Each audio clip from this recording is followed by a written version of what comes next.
Hello friends, welcome to Aditham kitchens. ఇవాళ మన recipe వచ్చి పన్నీర్ కర్రీ. సో ఈ పన్నీర్ కర్రీ స్టార్ట్ చేసే ముందు మీరు మా ఛానల్ని సబ్స్క్రైబ్ చేయండి. సో పన్నీర్ కర్రీకి కావాల్సిన ఇంగ్రీడియంట్స్ చూద్దామా ఇప్పుడు. పన్నీరు, పసుపు, కారం, బిర్యానీ ఆకు, kasuri methi, ginger garlic paste, chillies, tomato onion paste, oil, కొత్తిమీర, డ్రై కోకోనట్, గసగసాలు, జీడిపప్పు పేస్ట్ అండ్ అది గరం మసాలా. ఇప్పుడు మనం ప్రిపరేషన్ స్టార్ట్ చేసేద్దాం. బౌల్ పెట్టుకుని అందులో ఆయిల్ వేసుకుందాం. 3 టేబుల్ స్పూన్స్ ఆయిల్. స్టవ్ ఎప్పుడు లో ఫ్లేమ్లోనే పెట్టుకోండి. పన్నీర్ ముక్కలు మనం ఒక 1/2 కిలో పన్నీర్ ముక్కలు కట్ చేసుకుని లైట్గా ఆయిల్లో ఫ్రై చేసుకోవాలండి. ఎక్కువ డీప్ ఫ్రై చేస్తే మీకు హార్డ్ అయిపోతుంది. సో ఇలా చేయడం వల్ల అనేది పీస్ అనేది చాలా సాఫ్ట్గా ఉంటుంది. సో ఇది ఒక బౌల్లోకి తీసేసుకొని పక్కన పెట్టుకుందాం. కొంచెం ఆయిల్ యాడ్ చేసుకుందాం.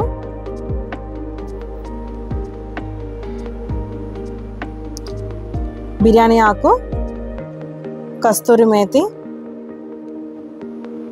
చిల్లీస్ యాడ్ చేసుకొని కలుపుకుందాం.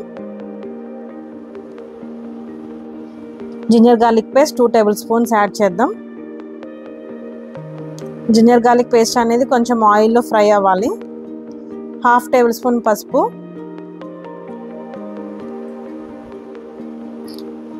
మనం ఆల్రెడీ ప్రిపేర్ చేసుకున్నాం కదండి ఆనియన్ టమాటో పేస్ట్, అది ఇప్పుడు మనం యాడ్ చేసుకుందాం.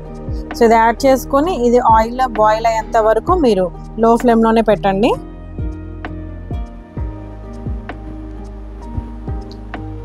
ఇప్పుడు పన్నీర్ ముక్కలు యాడ్ చేసుకొని కలుపుకుందాం.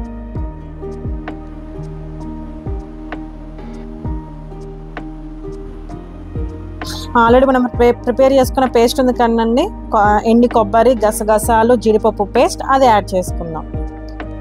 సో ఇది యాడ్ చేసుకోవడం వల్ల చాలా టేస్టీగా ఉంటుందండి కర్రీ అనేది, అండ్ గ్రేవీగా కూడా ఉంటుంది. సో ఇప్పుడు 2 టేబుల్ స్పూన్స్ కారం యాడ్ చేసుకుందాం. ఇది కూడా కలిపేసుకొని 1 టేబుల్ స్పూన్ సాల్ట్,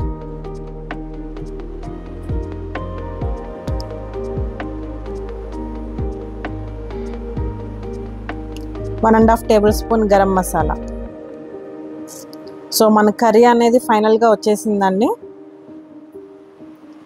సో చాలా కలర్ఫుల్గా ఉంది కదా కర్రీ అనేది.